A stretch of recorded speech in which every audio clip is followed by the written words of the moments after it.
Hello and welcome to Milestone Mindset Live. I'm your host, Nancy Sargent, and I'm here first and foremost with my friend, Myra Garcia. And secondly, Myra is currently living with early onset Alzheimer's. But I really want to phrase that is that Myra is living boldly with Alzheimer's disease as she's lived her entire life. Hi, Myra. How are you today? I am great. Thank you so much for having me on your program. Can't tell you. The honor is mine. I do want to establish how we became friends of our now adult children. We both have one son. Their names happen to be Nick and Nick. They're a couple years apart, but they were in the same elementary school, and the bus stop stopped in Myra's driveway. Both of us moved into the community in New Jersey. I'm still in New Jersey. Myra is living in California. Um, we both just moved into the neighborhood, I think within a month or weeks of each other, and which was in the summer. And then we start school here in September, and we met in her driveway. And I was immediately, struck with Myra's coolness and vibrancy and talents, and just always couldn't wait to talk to her. And our kids were little enough that we were on the bus stop together, which was why we were there. So, Myra, that was mine's 27. Yours is a pilot and all that. So, we don't have to date ourselves exactly. But that is where this beautiful friendship started. And we've always kept in touch, but we actually reconnected on LinkedIn for a recent trip that I made to LA. And so the power of social media is beautiful. But Myra, I want to just say one more thing here, that the audience here are leaders of nonprofits, small to mid-sized businesses, and individuals who are interested in a milestone mindset. And you clearly have lived that your whole life, and you're living that right now. So I want to turn the platform right over to you, and let you start this conversation at any point you want. And it is going to be a conversation. We do not have a script. So please tell us where you want to begin this conversation. Certainly. Well, I'm so happy again to be here and to share my story. I'm the daughter of Cuban immigrants. They came over from Cuba in the 50s. I was one of the first to be born in the U.S. I always excelled in school, always loved it. I majored in music in college. I had a career in music, had an opportunity to sing at Carnegie Hall, Avery Fisher Hall. The New Yorkers will recognize those names, and have done music theater, concert work, all sorts of wonderful, wonderful things. When our second son was coming along, then it was time to go into a different field. So I went into the field of fundraising.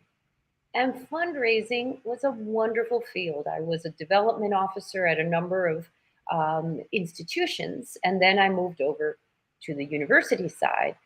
And my last two positions were as vice presidents in two different universities, Mhm. until things started going sideways. So I'm not sure if it's time to get there yet. Well, it is, but sideways. That's a really nice way to put it. And then we're going to also weave back into some of the activities that you're still doing that you've always done. But yes, let's go sideways here. Yeah. So I was a vice president, as I mentioned. Um, and 2 years into that vice presidency, I started having some memory issues. And my president noticed that.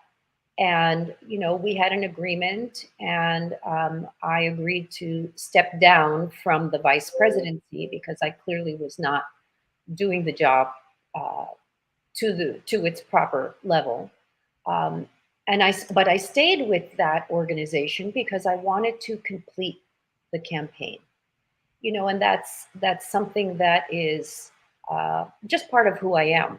I don't want to leave a job undone, and I want to do my job very, very well. So at that point, as I mentioned, my president was very kind and gave me a different position.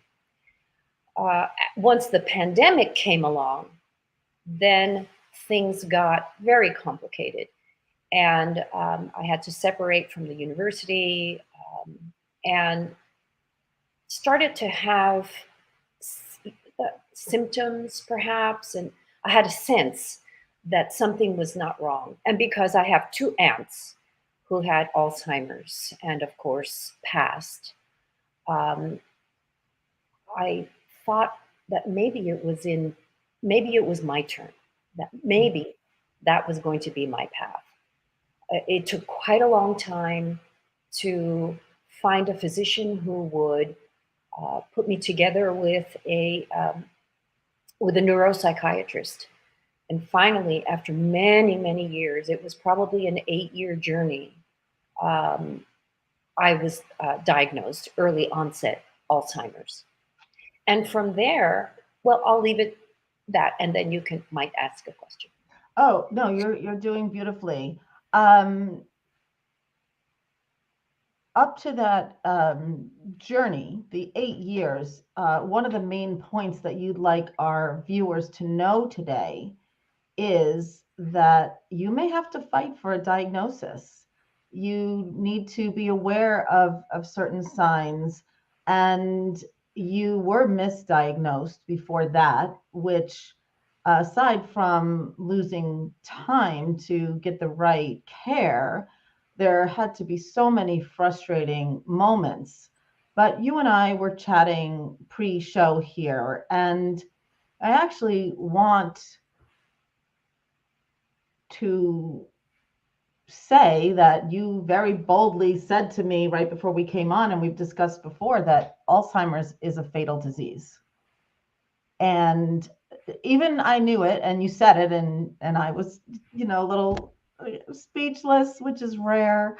But we need to make that point. But the point here, and Myra, you being you, um, are living boldly with it. And so we're just unpack a few things there. The process to get diagnosed, I know you want to talk about, and that you want to weave in the signs and symptoms that you were feeling and seeing. So let's talk about that a little bit. Yes. So I, as I mentioned, I started having symptoms. The first neurologist that I visited with did a whole bunch of testing, all of the proper testing. It was, very thorough. But at the end of the day, she came up with a diagnosis of ADD. And if you know me, I'm not an ADD kind of girl. But to be honest, I was thrilled, because knowing what Alzheimer's does to a family and to an individual, I just felt like I had won the lottery. It was just amazing. So for several years, I was taking the ADD drugs, and still things weren't right. They weren't right. They weren't right. I found I had to go through two other doctors before I found the neurologist that I just spoke about a little bit. And like many times with our healthcare, I mean, unfortunately, healthcare is not a perfect 1 + 1 = 2. However, um, we need to be our own advocates most often. And in this case, I mean, that just had to be so frustrating. And as you said, what you knew and know what this disease looks like, and what it looks like for an individual and a family. And many diseases, I would say all diseases, are family diseases. Yeah. They affect the individual, people who become caregivers, people who love any individual with any condition or challenge. So this one specifically, um, and also knowing how you're going to tackle a challenge and be persistent. If you don't mind, even just taking another moment and get a little more detailed on how you had to dig and get to the people or the first person who really diagnosed you properly. I think people would benefit from hearing a little bit about that journey. Absolutely. It was one of the most frustrating experiences of my life. Um, I went, as I mentioned, I went to this first neurologist who misdiagnosed me. I then went to another neurologist who said, gave me a very simple test. There's this one page tests, and can you do the circles, and can you do different kinds of things like that? Um, and he said he's fine. He said you're fine. And I went back for another consultation, and he wouldn't even take my call. It was very frustrating. Um, Another neurologist, same thing. She looked at me and she, did some testing, said, no, you're fine. So really, it took so many levels.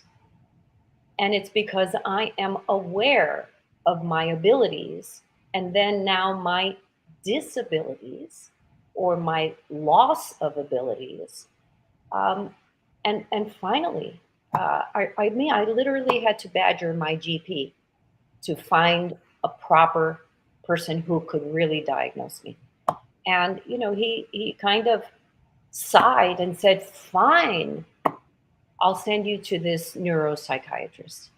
And so I think my message to people who are listening is don't don't be swayed. If you have a feeling that something is wrong, keep pursuing it. Just be relentless until you get the answers that you need. And then once you have those answers, then you have to do something about it. And that's what I have chosen to do. I've always been a volunteer. I've always been active in so many different things, and that's what I'm doing now. I'm an advocate for the Alzheimer's Association. I'm on the early stage advisory board. That's a real honor. It's a 1 year post. I'm so grateful for that opportunity. And I have the opportunity, just like this, to talk with people and to let them know what Alzheimer's is all about and what about living with Alzheimer's, living boldly with Alzheimer's. That's the thing. You get to choose. And my choice is to live boldly.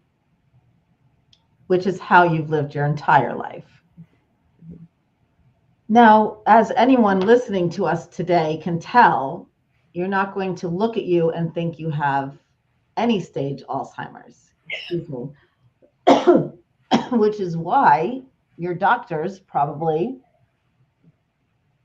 had a very hard time believing what you were saying.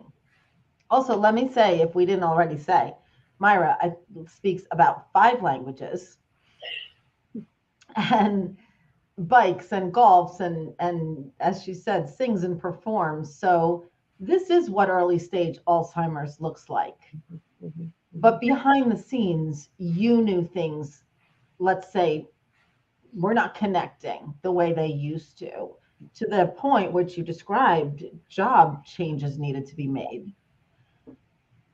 And so these red flags, and it happens with many time, probably many early stages of healthcare. So we have to know our bodies. So tell us a little bit about the early stage advisory group and what you'll be doing in the next year. I'm just so honored to have been selected. Already, they have so the early stage advisory. We are literally advising the leaders of the Alzheimer's Association, and we're also the face of Alzheimer's. So it's kind of an opportunity to um, to really share what Alzheimer's is all about, how you can take care of yourself. You cannot stop Alzheimer's yet, but they're certainly working on that. I think I mentioned briefly that I'm in a study at USC, and so it's a clinical trial. So I felt that that was something that I needed to do, not just for myself, but for society. And and it looks like that particular drug that I'm being tested on, it looks like it's very efficacious, and that it's going to actually slow the progression. And oh my gosh, that would be such a blessing to have to be able to slow that progression. So I'm thrilled to be with that study. But the work of the advisors is to present at meetings, at organizations, and to put a face to what Alzheimer's is, so that people know, and they become aware of the early warning signs and what you can do to watch out for your loved ones or watch out for yourself. And it's a hard diagnosis. It's not easy for your spouses, for your children, to believe that this is happening. I know of many people who have been struggling with that, and I'm just very grateful that my family has been so completely supportive and just absolutely wonderful. And I'd expect nothing less than them knowing them, but it is still challenging to accept news like that because everyone wants the best for you. You wanted to share the warning signs that the Alzheimer's Association has put out. And if you'd like to do that right now, that would be terrific. I'd love for that awareness to be there if you're comfortable doing that. Yes, I am. And so there are 10 warning signs. And I don't have the warning signs in front of me, but I urge you to go to the Alzheimer's Association and the, That's alz.org. alz.org. Thank you. Mhm. alz.org. And you'll find there the early warning signs. And it might be something for yourself or for someone in your family, someone you know, a friend. And I think that the message is you need to deal with it when you sense it. Don't think that, oh, I don't have to worry about that. I'm just getting older. I'm forgetting, or things of that nature.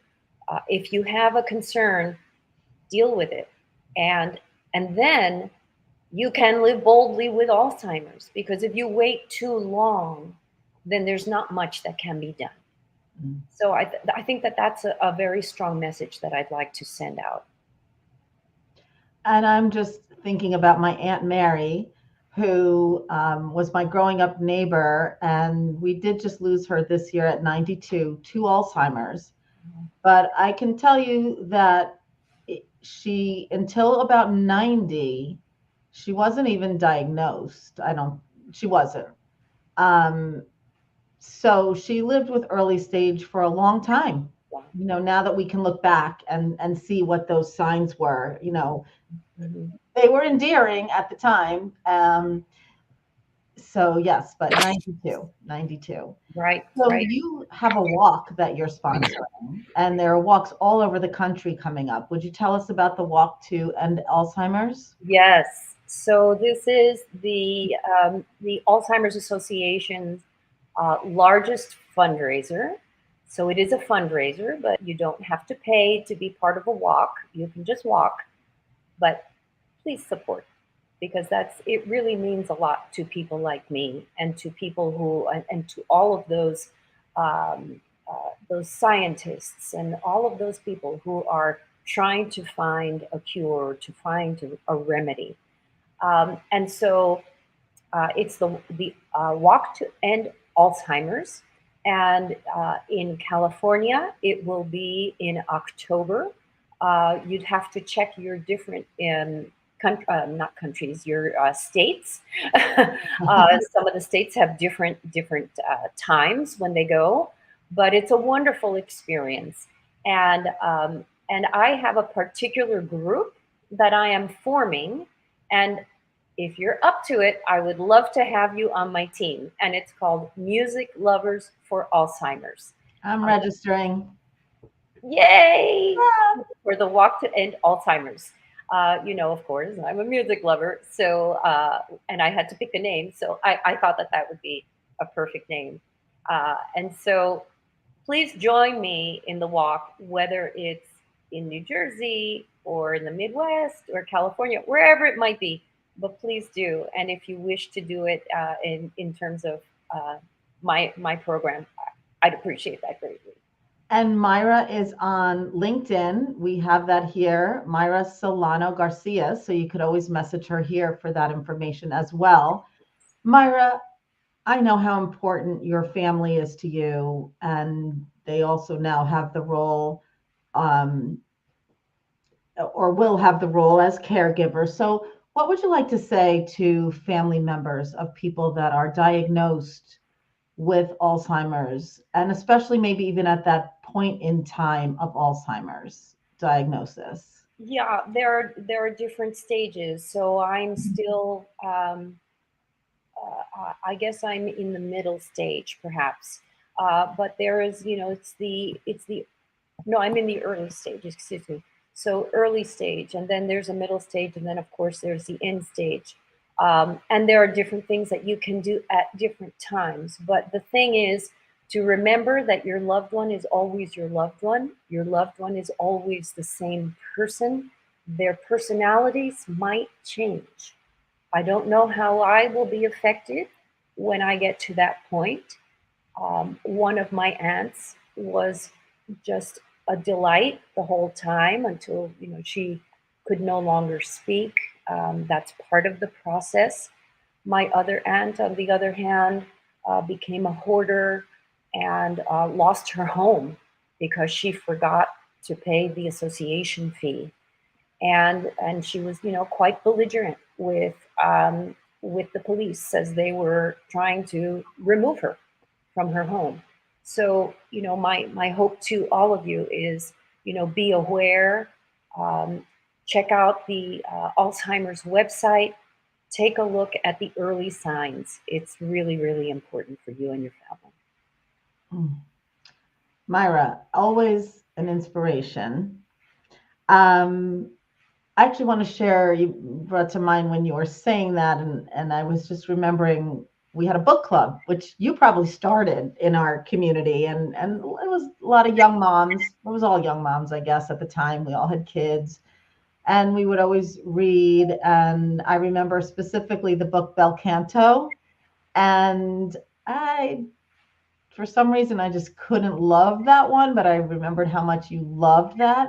But one of the things that you said, and it also had to do with music, It's all about music. exactly. I need to read it again. I still have it. I have a whole library. I love books. Um, but I do remember when you and I connected and we started talking about this, and I said, "How long ago? When did you first start noticing it?"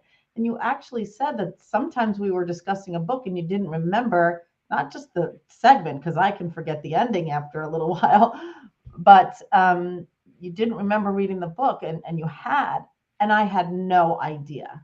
So really, what you've said is, you know, these signs, and not that you're probably going to go then at that age, but we do have to string things together when we're trying to advocate for ourselves later in life. That's the point I wanted to make there. But I'd So, like to add, it's not just for old people, Alzheimer's.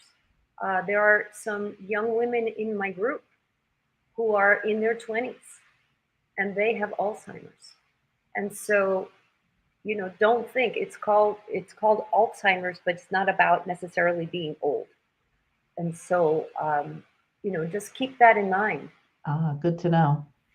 Good Yeah. to know. Well, I'm so grateful for you to be so candid. And you were humbly mentioning the places you've performed, saying that New Yorkers would know. Well, I think global people know those places where you performed. Folks, this is not a casual in the shower performer here. Let's just say very, very, very accomplished and as humble as you're seeing here. So, Myra, I'm going to give you the opportunity to give a shout out to your family here. Mm. Thank you so much, Rick, Dan, Nick. Thank you for being there for me and supporting me all this way. And I love it when you say, Mom, how are you doing today? And I just love that. So grateful for family. And I'm so grateful for you. Thank you. So I hope you stick around for a moment as after we close the show. Thank you all for watching alz.org. I have no professional affiliation with them, but personal love of people who have had the disease. And whether it's this one or another one, if you have a passion or anything, please get involved. It does enrich your life. Myra, thank you again. And we'll continue this conversation. Sounds great. Nancy, thank you so very much. Thank you. Talk to you soon. Okay.